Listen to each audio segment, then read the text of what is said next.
existe um momento precioso em que Deus tenta falar conosco antes que qualquer distração tome espaço. Não é quando tudo está resolvido, nem quando a vida está perfeita, mas exatamente agora, no estado em que o coração se encontra. Deus não espera silêncio absoluto ao redor. Ele busca atenção verdadeira por dentro. Por isso, antes de orarmos, é necessário permitir que a verdade da palavra alcance lugares que, muitas vezes, evitamos olhar.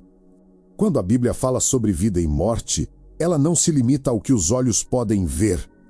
A palavra revela que alguém pode respirar, caminhar e cumprir suas tarefas diárias. Mas, ainda assim, estar espiritualmente distante de Deus. Essa morte não acontece em um cemitério, mas no interior de um coração que perdeu a comunhão com o Criador. É uma vida governada pelo pecado, por desejos desordenados e por padrões que excluem Deus do centro. Paulo explica que esse estado espiritual é mais comum do que imaginamos. Não se trata apenas de atitudes erradas, mas de uma condição interior. O pecado não apenas fere regras, ele rompe relacionamentos, ele afasta a alma da fonte da vida. E, quanto mais essa separação cresce, mais o coração se torna seco, mesmo que a rotina continue cheia e aparentemente normal. Mas a história não termina aí. Deus, rico em misericórdia, não ficou distante, observando nossa condição. Ele agiu. Seu amor nos alcançou quando ainda estávamos espiritualmente mortos. Ele nos ofereceu vida verdadeira em Cristo. Isso nos mostra que não existem várias categorias espirituais, apenas duas realidades, mortos no pecado ou vivos em Cristo. Vivendo para o mundo ou vivendo para o Senhor. A vida verdadeira não está em conquistas, nem em controle, nem em soluções rápidas. A vida está em Jesus. Fora dele, existe apenas sobrevivência espiritual. Jesus deixa isso claro quando declara que ele não apenas aponta o caminho, mas que ele é o próprio caminho. Ele não oferece apenas verdades, ele é a verdade. Ele não entrega algo chamado vida. Ele é a vida. Isso significa que, quanto mais perto estamos dele, mais vivos nos tornamos por dentro. E, quanto mais nos afastamos, mais a alma vai se enfraquecendo, mesmo que tudo pareça bem por fora. É possível manter uma agenda cheia e, ainda assim, carregar um coração vazio. O pecado sempre tenta se apresentar como liberdade, mas, na verdade, constrói prisões invisíveis.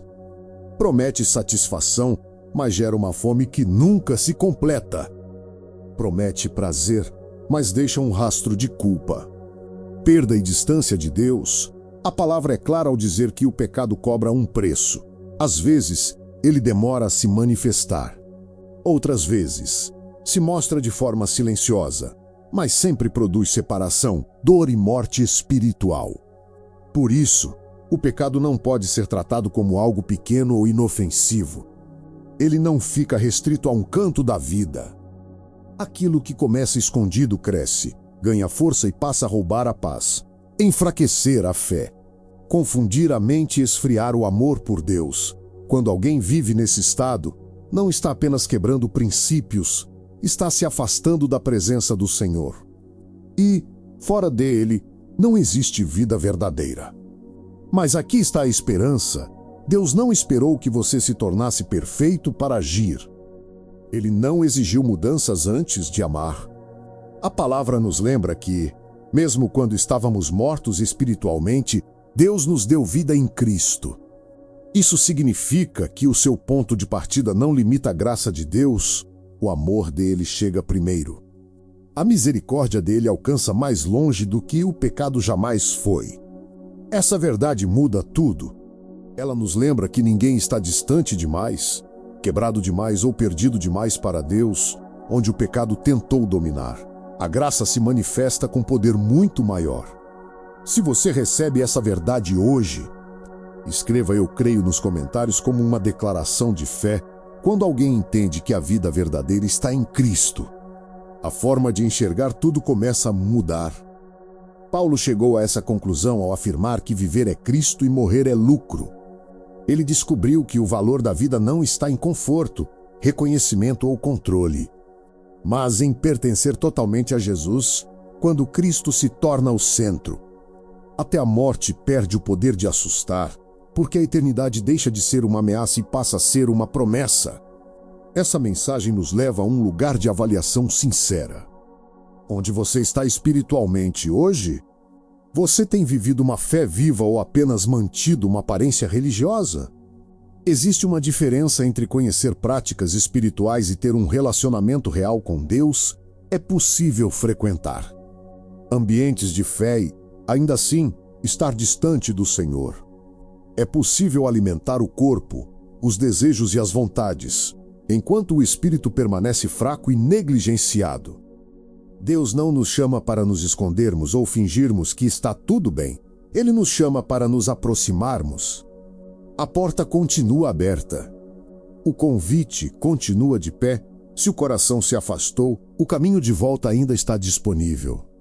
Jesus não rejeita quem se aproxima com sinceridade.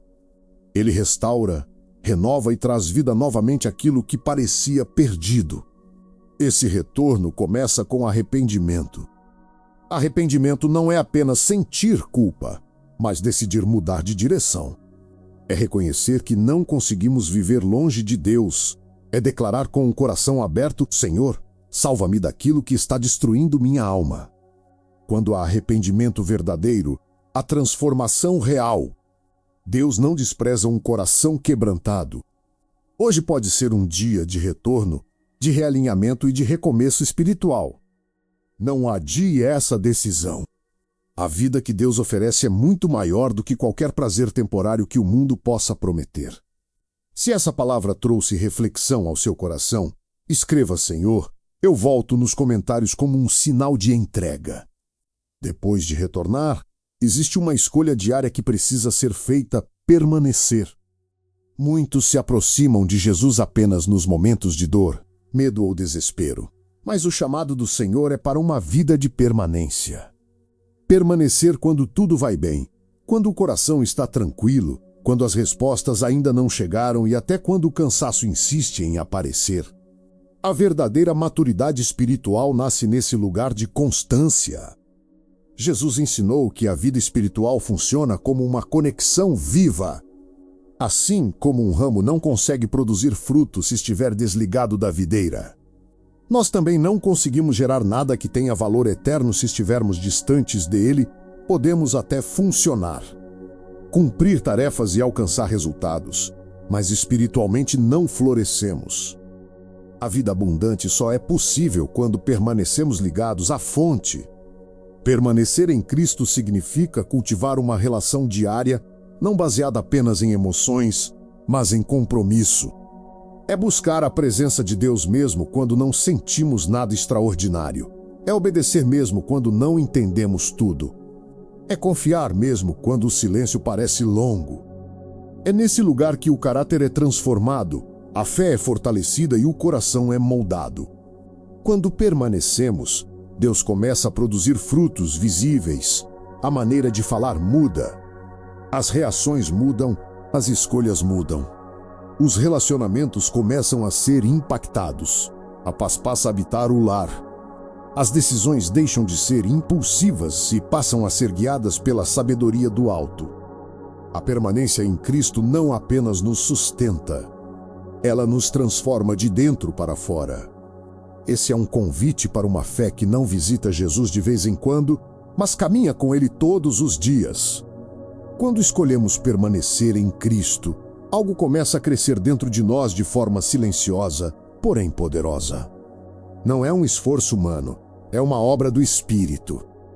Aos poucos, Deus vai moldando nosso interior e alinhando nossos desejos com a vontade dele. Aquilo que antes nos dominava começa a perder força. E aquilo que antes parecia distante passa a se tornar prioridade. Permanecer em Jesus não muda apenas o que fazemos, muda quem somos. O fruto dessa permanência aparece no caráter. A palavra nos ensina que o Espírito Santo produz amor onde havia indiferença, paz onde havia ansiedade, paciência onde havia pressa, domínio próprio onde antes o impulso governava.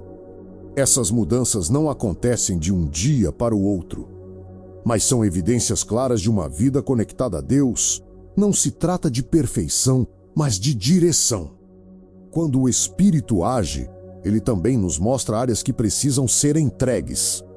Coisas que alimentam a carne, hábitos que enfraquecem a fé, caminhos que nos afastam da presença de Deus e, nesse momento, o Senhor nos chama a morrer para aquilo que nos puxa para trás, para que possamos viver plenamente aquilo que Ele preparou.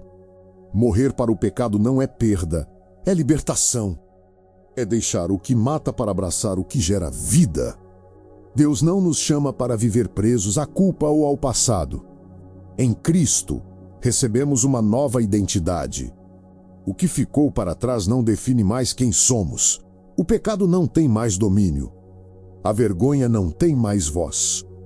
Existe uma nova história sendo escrita quando decidimos viver a partir da verdade de Deus, e não das mentiras que o mundo nos contou.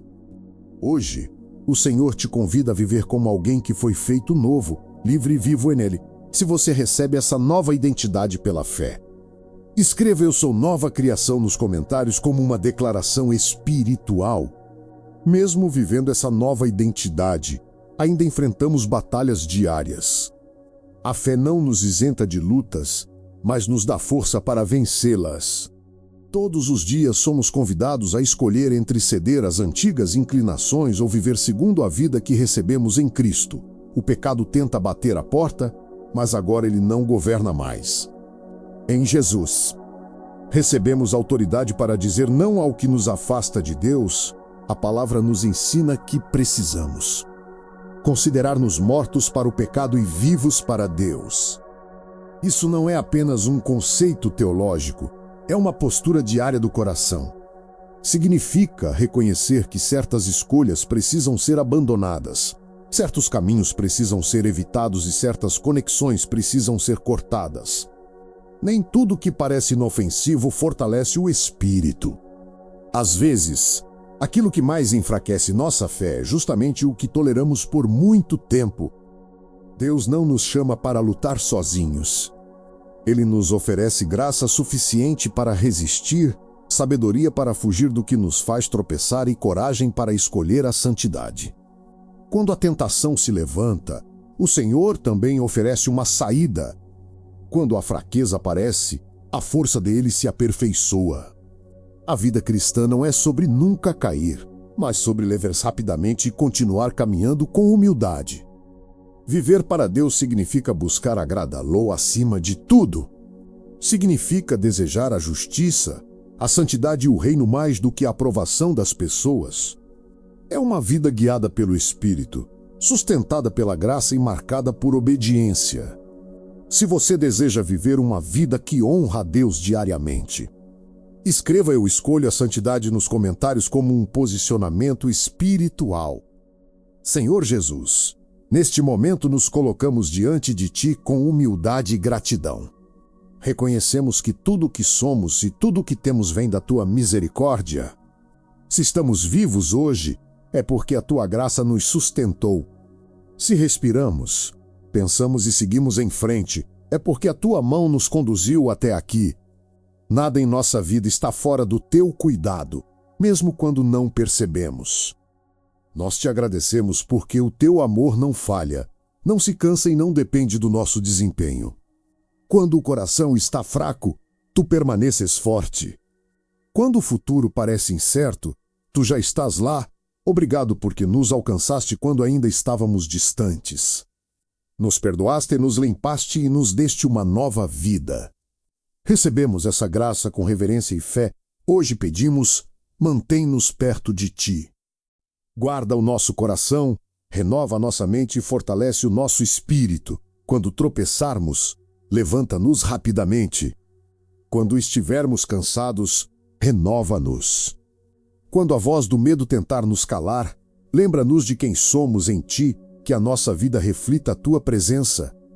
Que nossas atitudes glorifiquem o Teu nome e que nossos dias sejam usados para o Teu reino. Que a paz que vem do Senhor governe nossos lares, nossas decisões e nossos pensamentos. Que o Espírito Santo continue produzindo frutos visíveis em nós. Nós declaramos que pertencemos a Jesus. Vivemos para Ele e caminhamos na esperança da vida eterna. Nós te agradecemos por ouvir esta oração. Confiamos que o Senhor está agindo agora. Em nome de Jesus. Amém. Se essa oração selou algo no seu coração, escreva amém. Eu recebo nos comentários como uma declaração de fé e entrega total. Que a graça e a paz do Senhor Jesus estejam com você